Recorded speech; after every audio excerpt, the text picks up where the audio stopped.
décrit l'avenir d'une illusion, il s'agissait bien moins des sources les plus profondes du sentiment religieux que de ce que l'homme du commun entend par sa religion, ce système de doctrines et de promesses qui d'un côté éclaircit pour lui les énigmes de ce monde, avec une complétude digne d'envie, de l'autre lui assure qu'une providence attentionnée veillera sur sa vie et réparera dans une existence de l'au-delà d'éventuels refusements. Cette providence, l'homme du commun ne peut se la représenter autrement que dans la personne d'un père exalté jusqu'au grandiose. Seul un tel père peut connaître les besoins de l'enfant, des hommes, être attendri par ses demandes, apaisé par les signes de son repentir. Tout cela est si manifestement infantile, si étranger à la réalité effective, que si l'on est porté à aimer les hommes, il est douloureux de penser que la grande majorité des mortels ne s'élèvera jamais au-dessus de cette conception de la vie. On éprouve encore plus de honte à apprendre combien sont nombreux parmi nos contemporains ceux qui, forcés de reconnaître que cette religion ne peut être maintenue, cherchent cependant à la défendre, pied à pied dans de pitoyables combats d'arrière-garde. On voudrait se mêler au rang des croyants pour adresser aux philosophes qui croient sauver le Dieu de la religion en le remplaçant par un principe impersonnel, abstrait jusqu'à être fantomatique, cette exhortation « Tu n'invoqueras pas en vain le nom du Seigneur ». Si quelques-uns des plus grands esprits des temps passés ont fait de même, on n'a pas le droit ici de se réclamer d'eux. On sait pourquoi il y était forcé.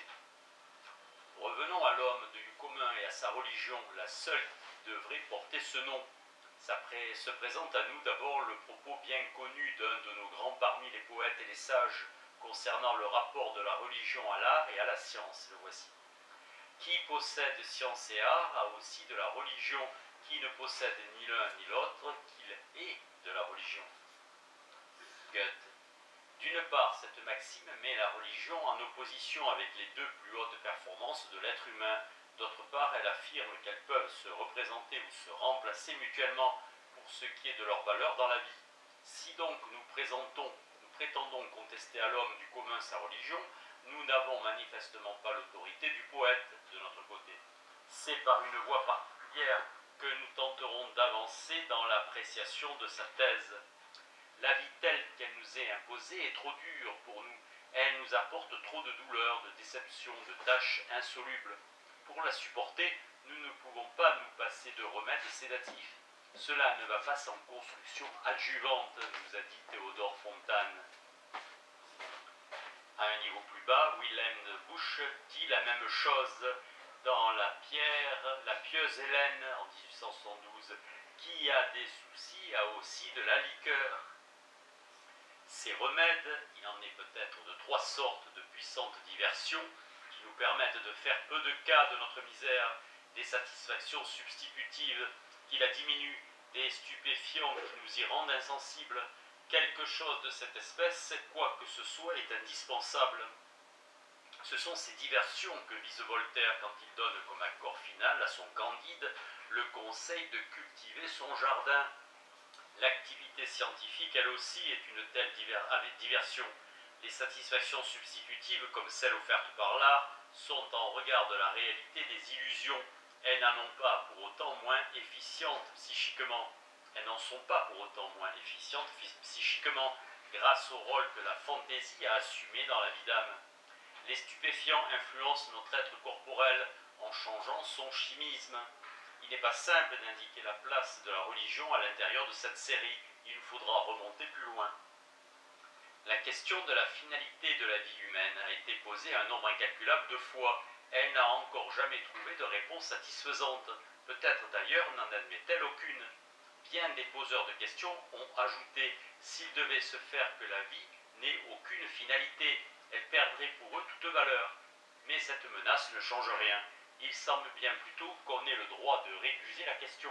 Elle semble présupposer cette présomption humaine dont nous connaissons déjà tant d'autres manifestations. D'une finalité de la vie des animaux, on ne parle pas, sauf à dire que leur destination est de servir l'homme. Mais cela d'ailleurs n'est pas soutenable, car il y a beaucoup d'animaux dont l'homme ne sait que faire, sinon les décrire, les classifier, les étudier, et d'innombrables espèces d'animaux se sont d'ailleurs soustraites à cette utilisation du fait qu'elles vécurent et s'éteignirent avant que l'homme ne les ait vues. La religion est de nouveau seule à savoir répondre à la question d'une finalité de la vie. On ne se trompera guère en décidant que l'idée d'une finalité de la vie se maintient et s'effondre en même temps que le système religieux. Nous nous tournons de ce fait vers la question moins exigeante de savoir ce que les hommes eux-mêmes permettent, par leur comportement, de reconnaître comme finalité et dessein de leur vie, ce qu'ils exigent de la vie, ce qu'ils veulent atteindre en elle. Il n'est guère possible de se tromper dans la réponse. Ils aspirent au bonheur, ils veulent devenir heureux et le rester. Cette aspiration a deux faces, un but positif et un but négatif. Elle veut d'une part que soit absent la douleur et le déplaisir, d'autre part que soit vécu de forts sentiments de plaisir. Au sens le plus étroit du mot, bonheur ne se rapporte qu'au dernier point. Conformément à cette bipartition des buts, l'activité des hommes se déploie dans deux directions, selon qu'elle cherche à réaliser l'un ou l'autre de ces buts, de façon prépondérante ou même exclusive. On notera que c'est simplement le programme du principe de plaisir qui pose la finalité de la vie. Ce principe domine le fonctionnement de l'appareil animique dès le début. De sa fonction au service d'une finalité, on ne saurait douter, et pourtant son programme est en désaccord avec le monde entier, avec le macrocosme tout aussi bien qu'avec le microcosme. De toute façon, il n'est pas réalisable. Tous les dispositifs du tout s'opposent à lui. On aimerait dire que le dessein que l'homme soit heureux n'est pas contenu dans le plan de la création. Ce qu'on appelle bonheur, au sens le plus strict, découle de la satisfaction, plutôt subite, de besoins fortement mis en stase, et d'après sa nature n'est possible que comme phénomène épisodique. Toute persistance d'une situation désirée par le principe de plaisir ne donne qu'un sentiment d'aise assez tiède. Nos dispositifs sont tels que nous ne pouvons jouir intensément que de ce qui est contraste et nous ne pouvons jouir que très peu de ce qui est état. Goethe va jusqu'à nous avertir, rien n'est plus difficile à supporter qu'une série de beaux jours. Cela pourrait être malgré tout une exagération. Ainsi donc, nos possibilités de bonheur sont limitées déjà par notre constitution. Il y a beaucoup moins de difficultés à faire l'expérience du malheur. La souffrance menace de trois côtés en provenance du corps propre, qui, voué à la déchéance et à la dissolution, ne peut même pas se passer de la douleur et de l'angoisse comme signaux d'alarme en provenance du monde extérieur, qui peut faire rage contre nous avec des forces surpuissantes, inexorables et destructrices, et finalement à partir des relations avec d'autres hommes. La souffrance issue de cette source, nous la ressentons peut-être plus douloureusement que tout autre. Nous sommes enclins à voir en elle un ingrédient en quelque sorte superflu, même si en termes de destin, elle n'est peut-être bien pas moins inéluctable que la souffrance d'une autre provenance. Rien d'étonnant à ce que, sous la pression de ces possibilités de souffrance, les hommes n'aient cessé de modérer leur prétention au bonheur, tout comme le principe de plaisir lui-même, sous l'influence du monde extérieur. C'est bel et bien remodelé en ce principe plus modeste qu'est le principe de réalité. À ce qu'on s'estime déjà heureux de s'être sauvé du malheur, d'avoir échappé à la souffrance, à ce que de façon tout à fait générale, la tâche de l'évitement de la souffrance repousse à l'arrière-plan celle du gain de plaisir. La réflexion enseigne que l'on peut tenter de résoudre cette tâche par des voies très diverses. Toutes ces voies ont été recommandées par les différentes écoles de sagesse et empruntées par les hommes. Une satisfaction sans restriction de tous les besoins s'impose comme la façon la plus tentante de conduire sa vie. Mais cela signifie mettre la jouissance avant la prudence, et cela trouve sa punition après une brève pratique. Les autres méthodes, dont la visée prédominante est l'évitement de déplaisir, se distinguent selon la source de déplaisir vers laquelle chacune d'elles tourne davantage son attention. De ces procédés-là, il en est d'extrêmes et de modérés, il en est d'unilatéraux et d'autres qui s'attaquent à plusieurs points à la fois. S'isoler volontairement, se tenir à distance des autres, c'est là la protection la plus immédiate contre la souffrance, susceptible de résulter pour quelqu'un des relations humaines. On comprend le bonheur que l'on peut atteindre par cette voie est celui du repos. Contre le monde extérieur redouté, on ne peut se défendre autrement qu'en s'en détournant d'une façon ou d'une autre. Si l'on veut à soi seul résoudre cette tâche, il y a certes une autre et meilleure voie. En tant que membre de la communauté humaine, on passe à l'attaque de la nature avec l'aide de la technique guidée par la science et on soumet cette nature à la volonté humaine. On travaille alors avec tous, au bonheur de tous. Mais les méthodes les plus intéressantes pour la prévention de la souffrance sont celles qui tentent d'influencer l'organisme propre. Finalement, toute souffrance n'est que sensation. Elle n'existe que dans la mesure où nous l'éprouvons et nous ne l'éprouvons que du fait de certains dispositifs de notre organisme. La méthode la plus grossière mais aussi la plus efficace pour exercer une telle influence est la méthode chimique, l'intoxication. Je ne crois pas que qui que ce soit en Perse à jour le mécanisme, mais c'est un fait qu'il y a des substances étrangères au corps dont la présence dans le sang et dans les tissus nous procure des sensations de plaisir immédiates, mais qui modifient aussi les conditions de notre vie, de sensations de telle sorte que nous devenons inaptes à la réception d'émotions de déplaisir. Non seulement ces deux effets se produisent simultanément, mais ils semblent également en intime connexion l'un avec l'autre. Il faut d'ailleurs qu'il y ait aussi dans notre propre chimisme des substances qui ont une action analogue, car nous connaissons au moins un état morbide, la manie, dans lequel survient ce comportement analogue à celui né des stupéfiants, sans qu'un stupéfiant ait été introduit. En outre, notre vie d'âme normale montre des fluctuations de la déliaison de plaisir, rendue plus facile ou plus difficile parallèlement à quoi la réceptivité au déplaisir se voit diminuer ou augmenter. Il est très regrettable que ce côté toxique des processus anémiques se soit jusqu'à présent soustrait à la recherche scientifique.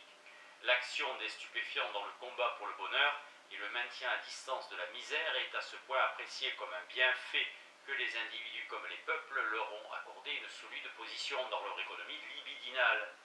On ne leur sait pas gré seulement du gain de plaisir immédiat, mais aussi d'un élément d'indépendance ardemment désiré par rapport au monde extérieur.